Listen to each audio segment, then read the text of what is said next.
Details कैसे हो आप सब? आई होप सब बहुत अच्छे होंगे, सबकी पढ़ाई भी काफी अच्छी चल रही होगी, जिसको और अच्छा बनाने के लिए आ गई है आपकी अपनी Khushboo ma'am, biology master teacher at Vedantu. तो आज के सेशन में हम देखने वाले हैं आपके मोस्ट फ्रीक्वेंटली आस्क्ड क्वेश्चन, जो आप बायो के सब्जेक्ट्स में से एक्सपेक्ट कर सकते हो, तो जो आपको जानने की काफी ज्यादा जरूरत है। तो मेक श्योर करना कि आप सारे सेशन को स्टार्ट से लेकर एंड तक अटेंड कर रहे हो, वो सारे फ्रीक्वेंटली आस्क्ड क्वेश्चंस जानने के लिए। ठीक है, तो चलो let's start our session with a प्यारा सा information for all of you कि द्रोणा इज लाइव नाउ। आप सबके लिए वेदांतु लेकर के आया है द्रोणा क्रैश कोर्स, जो आपके बोर्ड्स के एग्जाम में आपको फोड़ने के लिए भाई जरूर हेल्प करने वाला है, कंफर्म गारंटीड। कैसे अभी बताती हूँ। देखो, इस क्रैश कोर्स में जस्ट 45 डेज, कितने दिनों में 45 डेज के अंदर आपका पूरा का पूरा बोर्ड्स का सिलेबस रिवाइज होने वाला है। और वो भी सिर्फ साइंस का नहीं, physics, chemistry, maths, bio, English, SST, हर एक सब्जेक्ट का विद इन 45 डेज के अंदर आपका ये रिवीजन होने वाला है। And let me tell you one more thing कि आपके सारे फेवरेट मास्टर टीचर ही आपको ये रिवीजन करवाने वाले हैं, वो भी लाइव सेशंस पे। मतलब लाइव आप डाउट्स क्लियर कर सकते हो अपने, जो आपको अभी पढ़ते टाइम बहुत सारे आ रहे होंगे। आई एम 101% गारंटीड बहुत कंफ्यूज हो गए कि क्या है, कैसे डाउट सॉल्व करें, कैसे करें। तो ये सारे के सारे डाउट्स आपके यहीं पे सॉल्व होने वाले हैं इसी द्रोणा बैच में। इवन आपके क्वेश्चंस भी हम साथ में प्रैक्टिस करेंगे, जो आप अगर अपने सीनियर से पूछोगे तो आपको बताएंगे कि द्रोणा बैच में हमने जो क्वेश्चंस डिस्कस किए वो एग्जैक्टली आपके बोर्ड्स के पेपर में आ चुके हैं। तो इस तरीके से आपके लाइव सेशंस में सारे डाउट्स भी क्लियर होंगे, सारे क्वेश्चंस भी हम डिस्कस करेंगे और सारे की इन डिटेल्ड डेप्थ नॉलेज के रिवीजन भी आपको इसी एक पर्टिकुलर बैच में मिलने वाली है। तो भाई इतने सारे एडवांटेज के साथ तो मैं बिल्कुल कंफर्म हूं कि आप 95 प्लस लेकर के आओगे। ठीक है, अब बात ये आती है कि इस बैच को आपको ज्वाइन कैसे करना है। तो ज्वाइन करने के लिए बहुत ही सिंपल सा स्टेप है, ये है हमारे सेशन का डिस्क्रिप्शन बॉक्स, जिसमें आपका join the Drona class 10th crash course का लिंक गिवन है, जिसपे अगर आप क्लिक करोगे तो इस तरीके से एक पेज ओपन होगा, जिसमें आप देख सकते हो साफ साफ कि study material, live interactive classes and full syllabus का कोर्स आपको करवाया जाएगा। वो चाहे मैथ्स हो, इंग्लिश हो, केमिस्ट्री हो, बायो हो, फिजिक्स हो या फिर एसएसटी हो, सारे ही फेवरेट मास्टर टीचर आपका ये सिलेबस कवर करने वाले हैं। तो अगर आपको इसको ज्वाइन करना है तो कुछ करने की आपको जरूरत नहीं है। ये जो सेशन है आपके, ये पेड होने वाले हैं और इसकी फीस सबसे मिनिमल है, जस्ट 3000 रुपीज, सिर्फ और सिर्फ 3000 रुपीज है। Now let me tell you, जिन बच्चों को भी लग रहा होगा कि 3000 बहुत ज्यादा है, तो जब मैं अपने क्लास 10th में थी, मैंने अपने 2014 में क्लास 10th पास किया है, तो उसमें मैंने पर मंथ सिर्फ 3 सब्जेक्ट के लिए 3000 रुपए दिए थे, वो भी फिजिक्स, केमिस्ट्री और मैथ्स। इन 3 सब्जेक्ट के लिए मैंने पर मंथ 3000 रुपीज पे किए हैं। तो जो आप समझ सकते हो कितना ज्यादा कॉस्टली था।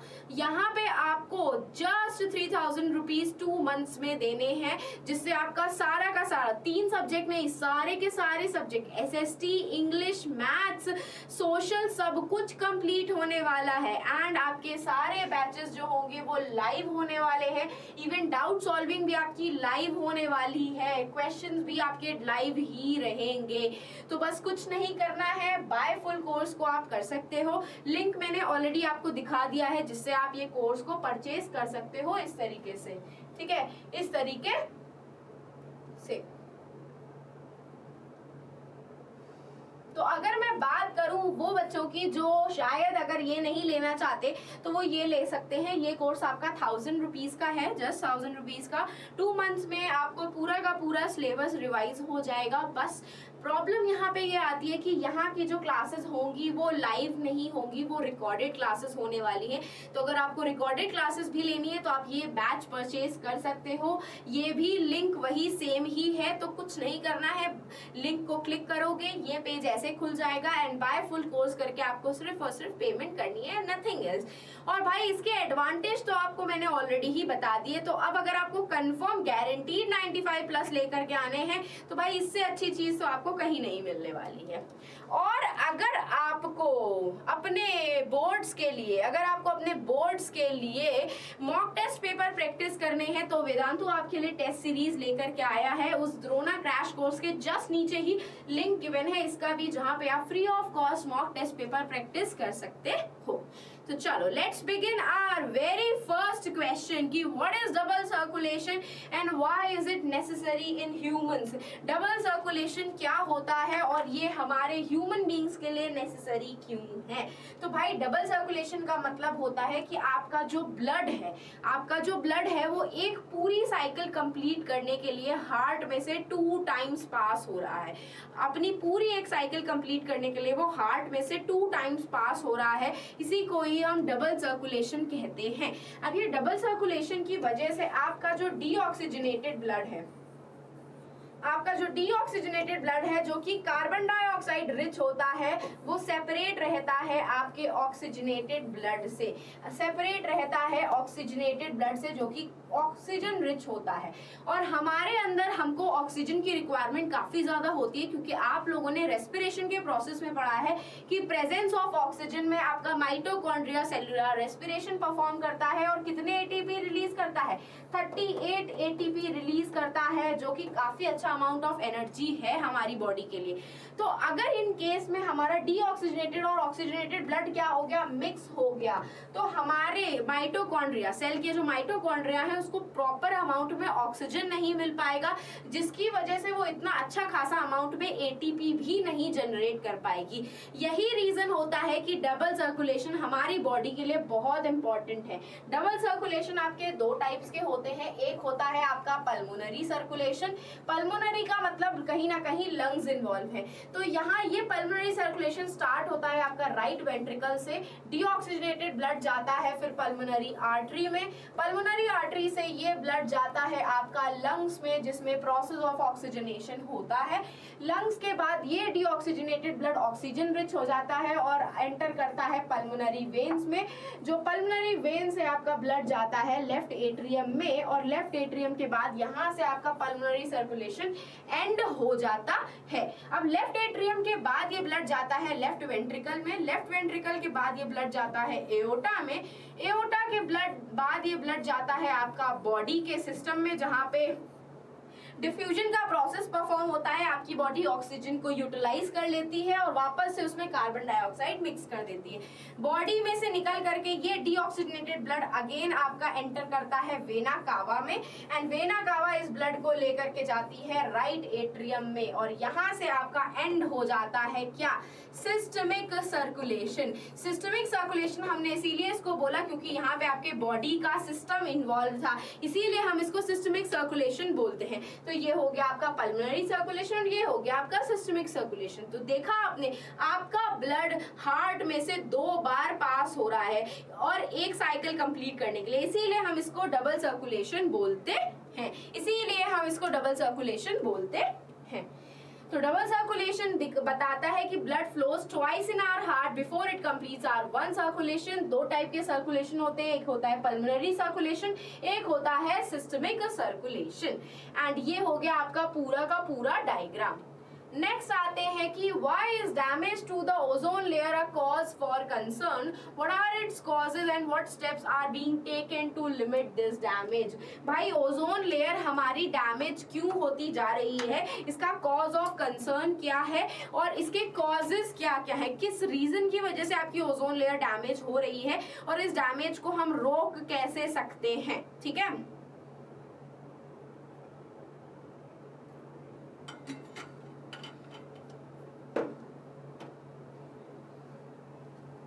देखो ओजोन लेयर जो है उसमें होल होने की वजह से जो यूवी रेडिएशंस हैं आपके सन में से वो डायरेक्टली एंटर करने लगे हैं अब कहाँ पे, अर्थ के अंदर। ये जो ओजोन लेयर थी ये यूवी रेडिएशंस को अर्थ के अंदर एंटर होने से रोकती थी। अब जब से आपके ओजोन लेयर के अंदर होल हो गया है, यूवी रेडिएशंस डायरेक्टली एंटर करने लग गई हैं अर्थ के अंदर, जिससे अर्थ का टेम्परेचर भी बहुत ज्यादा इंक्रीज हो गया है।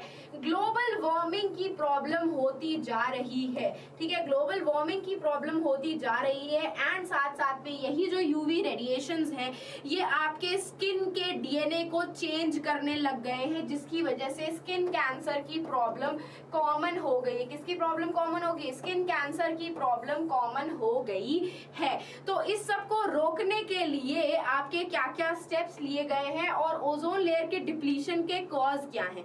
कॉज भाई सिर्फ एक ही कॉज है, वो है आपका क्लोरोफ्लोरोकार्बन्स, जो कि आपके रेफ्रिजरेटर्स में प्रेजेंट होते हैं। किसमें प्रेजेंट होते हैं? रेफ्रिजरेटर्स में प्रेजेंट होते हैं क्लोरोफ्लोरोकार्बन्स, जो कि क्लोरीन का फ्री एटम रिलीज करके ओजोन लेयर को तोड़ रहे हैं, जिसकी वजह से ओजोन के अंदर होल होता जा रहा है। तो इसको रोकने के लिए क्या किया गया है? यूनाइटेड नेशन एनवायरमेंटल प्रोग्राम में 1986 में इसका प्रोडक्शन बैन कर दिया था, ताकि अब हमारे जो एसीज हैं और रेफ्रिजरेटर हैं उसमें क्लोरोफ्लोरोकार्बन्स अब यूज नहीं होती है, ठीक है, अब यूज नहीं होती है। इन्हीं की वजह से ही ओजोन में होल होता जा रहा था और उसको रोकने के लिए 1986 में ऑलरेडी स्टेप ले लिया गया है। Moving on to the next question, the sex of a newborn child is a matter of chance and none of the parents may be considered possible for it. Justify this statement with the help of flow chart showing the determination of sex of the newborn. तो भाई ये statement में थोड़ी सी variation करेंगे हम, क्योंकि sex of the newborn child matter of chance तो होता है, लेकिन ये कहीं ना कहीं आपके फादर के सेक्स क्रोमोसोम्स के ऊपर डिपेंड करता है, क्योंकि जो स्पर्म ने ओवम को फर्टिलाइज किया होगा उसी के according sex of the child decide होता है। तो हाँ, नन ऑफ द पेरेंट्स तो नहीं होता है, फादर रिस्पॉन्सिबल जरूर होते हैं, हाँ, और ये मैटर ऑफ चांस जरूर होता है। तो मैं आपको पहले ही बता चुकी हूँ, जो मेल होता है उसके पास एक्स और वाई क्रोमोसोम होते हैं और जो फीमेल होती है उसके पास एक्स और एक्स क्रोमोसोम होते हैं। तो मतलब यहाँ पे ये हुआ कि 50% स्पर्म में एक्स क्रोमोसोम होगा, 50% स्पर्म में एक्स क्रोमोसोम होगा एंड रिमेनिंग 50% स्पर्म में वाई क्रोमोसोम होता है। कौन सा क्रोमोसोम होता है? वाई क्रोमोसोम होता है, ठीक है। और यहाँ पे 100% ओवम में क्या होता है? सिर्फ और सिर्फ एक्स क्रोमोसोम होता है। तो अगर एक्स क्रोमोसोम ने एक्स को फर्टिलाइज किया तो एक्स और एक्स बनता है, जो कि क्या होगी? एक गर्ल चाइल्ड होती है। लेकिन अगर वाई वाले स्पर्म ने एक्स को फर्टिलाइज किया तो एक्स और वाई बनता है, जो कि एक बॉय चाइल्ड होता है। तो हाँ जी, एक मैटर ऑफ चांस होता है कि न्यूबॉर्न चाइल्ड का सेक्स क्या होगा, लेकिन नन ऑफ द पेरेंट नहीं, आपके फादर के स्पर्म के जो क्रोमोसोम है वो रिस्पॉन्सिबल होते हैं कि सेक्स ऑफ द चाइल्ड या न्यूबॉर्न चाइल्ड क्या होगा, ठीक है, sex of the newborn child क्या होगा। तो भाई इस तरीके से आपको डायग्राम बनाना पड़ेगा, जो मैंने आपको बना करके दिखा दिया।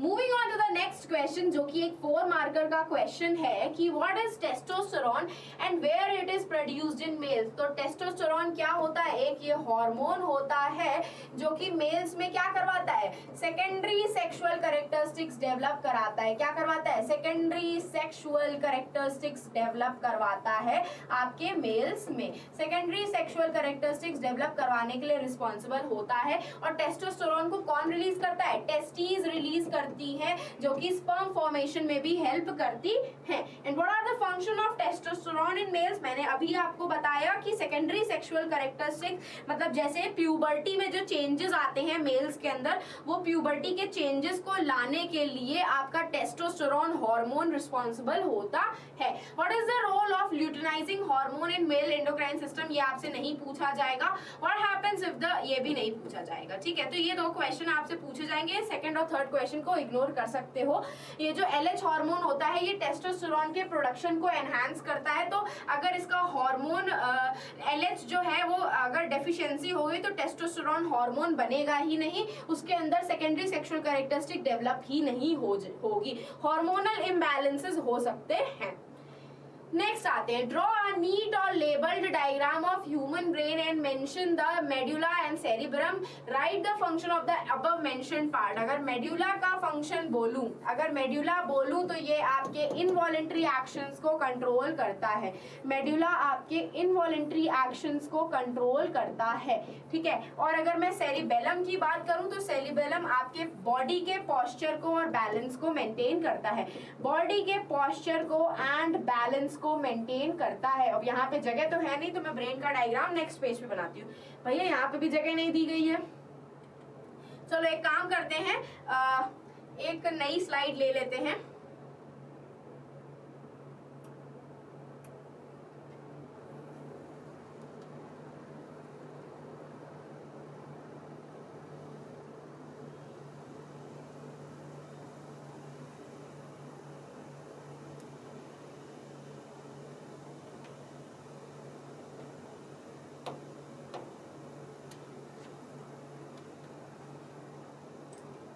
ठीक है, तो ये हो गया आपके ब्रेन चचा जी, जिसको बनाने में कोई दिक्कत ऐसे आएगी नहीं। सबसे पहले हमें बीच का, वेट अ सेकेंड, सबसे पहले हमें बीच का डायग्राम बनाना पड़ता है। छोटा बनाती हूँ वरना स्पेस नहीं बचेगी।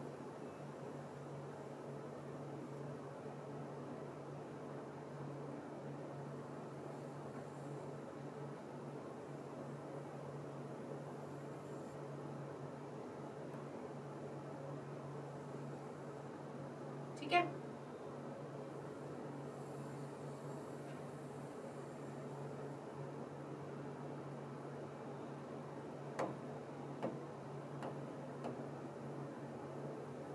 अब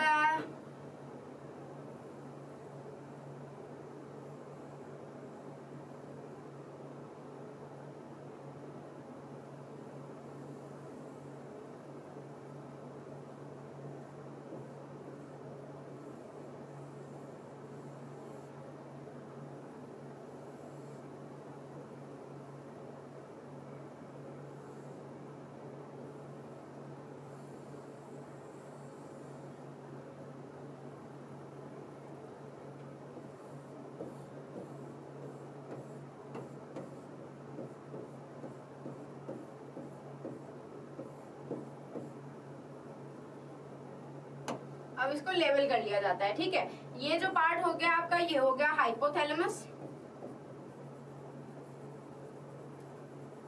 ठीक है, ये जो पार्ट हो गया आपका ये वाला, ये हो गया पॉन्स। ये हो गया आपके मिड ब्रेन का पार्ट। ये हो गया आपका सेरिबेलम।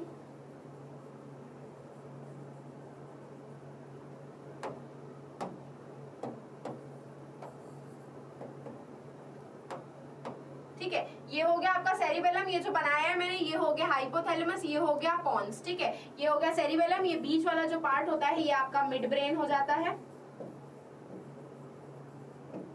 और ये जो पार्ट दिख रहा है आपका, ये हो गया मेडुला ऑब्लोंगेटा। अब यहाँ पे जगह नहीं है इसीलिए हौच पौच हो गया है, लेकिन ठीक है।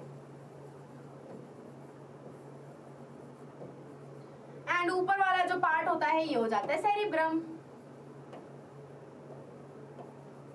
ठीक है, और कुछ मेंशन करने की इसमें और जरूरत है नहीं। ठीक है, ऐसे बना लेना डायग्राम, इजी है। चाहो तो स्क्रीनशॉट लेना है तो स्क्रीनशॉट ले सकते हो। चलो, तो मेडुला जो होता है वो आपके इनवॉलेंट्री एक्शंस को कंट्रोल करता है, जैसे कि आपका ब्लड प्रेशर हो गया, हार्ट बीट हो गई, सलाइवेशन हो गया। सेरिबेलम जो होता है वो आपके बॉडी के पोस्चर को और बैलेंस को मेंटेन करता है, बॉडी के पोस्चर को और बैलेंस को मेंटेन करता है। What are plant hormones? Name the plant hormones responsible for the following. Plant hormones को हम फाइटो हार्मोन्स भी बोलते हैं।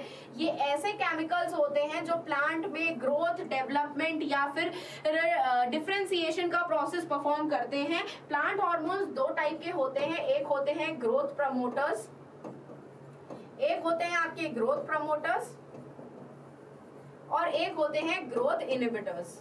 ठीक है, एक होते हैं आपके ग्रोथ इनहिबिटर्स।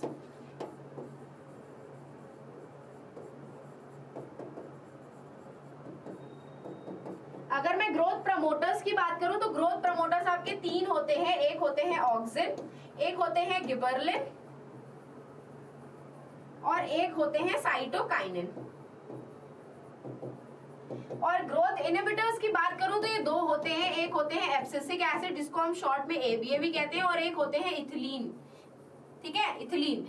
तो अगर हम ग्रोथ ऑफ स्टेम की बात करें तो ग्रोथ ऑफ स्टेम आपके ऑक्सिन और गिबरलिन्स करवाते हैं। कौन करवाते हैं? ऑक्सिन और गिबरलिन्स। गिबरलिन नहीं, साथ साथ में ऑक्सिन भी करवाता है, क्योंकि गिबरलिन विदाउट ऑक्सिन की प्रेजेंस में काम नहीं करता है। नेक्स्ट आपसे पूछा था प्रमोशन ऑफ सेल डिविजन, तो सेल डिविजन आपका साइटोकाइनिन करवाता है, जो कि फ्रूट्स और सीड्स में काफी अच्छे खासे अमाउंट में प्रेजेंट होता है। अगर मैं इनहिबिशन ऑफ ग्रोथ की बात करूं कि ग्रोथ को रोकने का काम और कौन करता है? एब्सिसिक एसिड और साथ साथ में इथिलीन, दोनों ही करते हैं। इसमें कोई स्पेसिफिक चीज नहीं पूछी है, इसीलिए आप दोनों ही लिख सकते हो। और इलोंगेशन ऑफ सेल, सेल को लंबा करने में ऑक्सिन रिस्पॉन्सिबल होते हैं, जो कि आपकी ट्रॉपिक मूवमेंट भी करवाते हैं प्लांट्स में, जैसे कि फोटोट्रॉपिज्म।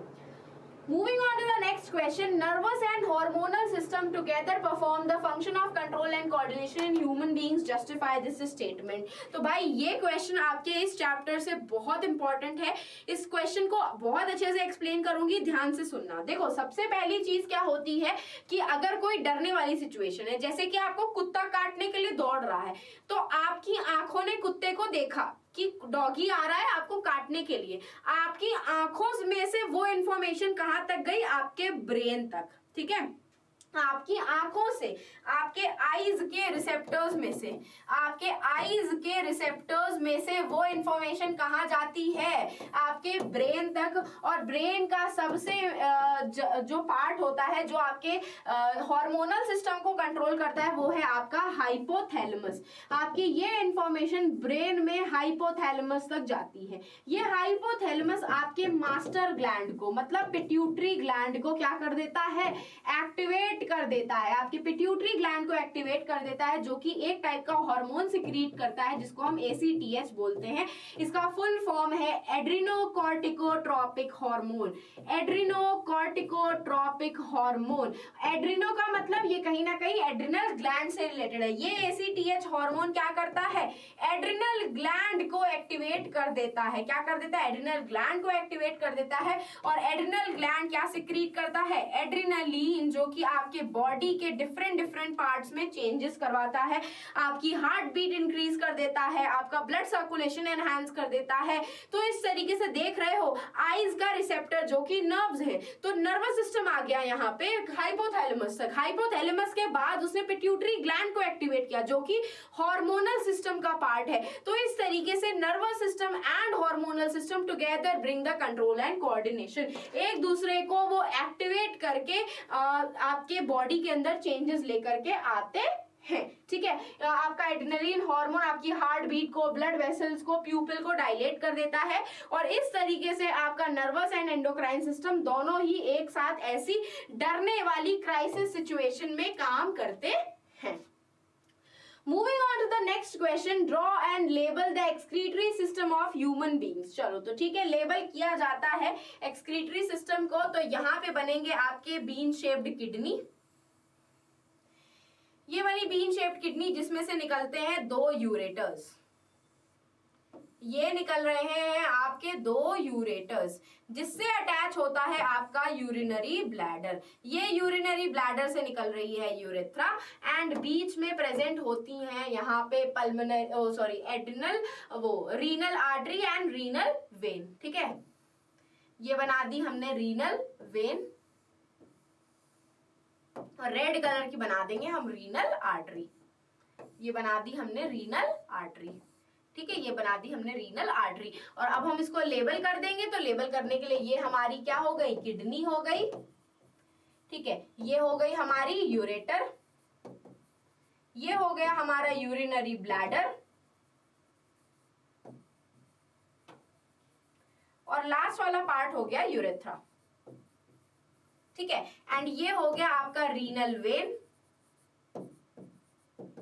और अंदर वाली हो गई आपकी रीनल आर्टरी। ठीक है, आ गया समझ में? बस ये डायग्राम आपको ड्रॉ करना है, nothing else. Moving on to the next question, in the female reproductive system state the function of ovary. भाई ओवरी आपकी आपकी फीमेल गैमीट ओवम प्रोड्यूस करती है एंड साथ साथ में 2 हार्मोन प्रोड्यूस करती है जिसको हम ईस्ट्रोजन एंड प्रोगेस्ट्रॉन भी बोलते हैं। क्या बोलते हैं? ईस्ट्रोजन एंड प्रोगेस्ट्रॉन भी बोलते हैं। ओविडक्ट जो कि फेलोपियन ट्यूब होता है, यहाँ पे आपका फर्टिलाइजेशन का प्रोसेस भी होता है एंड साथ साथ में ओव्यूलेशन का प्रोसेस भी होता है। ओव्यूलेशन एंड फर्टिलाइजेशन का प्रोसेस दोनों ही ओविडक्ट में होते हैं। Mention the changes which the ureter undergoes when it has to receive a zygote. अगर वो जाइगोट रिसीव करता है तो वो एक प्लेसेंटा की फॉर्मेशन करता है जो कि आपके ग्रोइंग जाइगोट को या ग्रोइंग एम्ब्रियो को न्यूट्रिशन प्रोवाइड करने का काम करता है। और अगर कोई भी फर्टिलाइजेशन नहीं हुआ तो भाई यूट्रस की जो लाइनिंग होती है, यूट्रस की जो लाइनिंग होती है वो ब्रेक हो जाती है and it comes out through the vagina in the form of blood. इसी पूरे प्रोसेस को हम मेंस्ट्रुएशन बोलते हैं। इसी पूरे प्रोसेस को हम मेंस्ट्रुएशन बोलते हैं जिसमें यूट्रस की लाइनिंग जो थिक हो गई होती है, स्पंजी हो गई होती है, वो ब्रेक हो जाती है अगर कोई फर्टिलाइजेशन नहीं होता है और वो धीरे धीरे करके ब्लड के फॉर्म में वजाइना के थ्रू बाहर आती है, जिस प्रोसेस को हम मेंस्ट्रुएशन बोलते हैं। और state the function of placenta, अभी मैंने बताया एक टाइप का टिश्यू होता है जिसमें बहुत सारे ब्लड वेसल्स प्रेजेंट होते हैं। ये ब्लड वेसल्स आपकी मदर के ब्लड के ही होते हैं जिसमें से आपके सारे न्यूट्रिएंट्स वगैरह मदर के ब्लड में से फीटस के अंदर जाते हैं और फीटस का वेस्ट मटेरियल भी है इन्हीं ब्लड वेसल्स के अंदर एंटर करके मदर के थ्रू बाहर निकलता है। ठीक है, तो मेन फंक्शन जो हो गया, प्लेसेंटा ऑर्गन होता है जो यूट्रस में डेवलप होता है during the time of pregnancy. Oxygen nutrients growing baby को प्रोवाइड करने के लिए दिया जाता है एंड इवन वेस्ट प्रोडक्ट को बेबी के ब्लड में से रिमूव करने के लिए ही प्लेसेंटा भी हेल्पफुल होता है। ठीक है, moving on to the next question, draw a labeled diagram of longitudinal section of flower exhibiting the germination of pollen on stigma and label the important parts. Now you know ये कौन सा question पूछ रहा है, ये आपसे double fertilisation वाला diagram पूछ रहा है, आपसे डबल फर्टिलाइजेशन का डायग्राम पूछ रहा है जो मैं आपसे 1000 बार बोल चुकी हूँ कि बहुत इंपॉर्टेंट है। तो ये हो गया आपका डबल फर्टिलाइजेशन का डायग्राम जिसमें यहाँ पे बनेगी आपकी स्टिग्मा और ये अंदर बनेगी आपकी ओवरी एंड ओव्यूल। ठीक है, यहाँ पे प्रेजेंट होते हैं 3 एंटीपोडल सेल्स, बीच में प्रेजेंट होते हैं पोलर न्यूक्लियाई, यहाँ पे प्रेजेंट होती हैं सिनर्जिड्स, जिसके ऊपर आपका एग सेल प्रेजेंट होता है इस तरीके से। यहाँ पे आया आपका पॉलन ग्रेन, पॉलन ग्रेन में से एक पॉलन ट्यूब बनी जो यहाँ से मूव करके जाती है यहाँ तक और इसके अंदर से मूव करके जाता है आपका क्या, मेल गैमीट। ये हो गया एक मेल गैमीट और ये हो गया दूसरा मेल गैमीट। तो ये हो गया आपका पॉलन ग्रेन, ये हो गई आपकी पॉलन ट्यूब, ये हो गया आपका मेल गैमीट। ठीक है, ये हो गया आपका फीमेल गैमीट। ये हो गए आपके एंटीपोडल सेल्स, ये हो गए आपके पोलर न्यूक्लियाई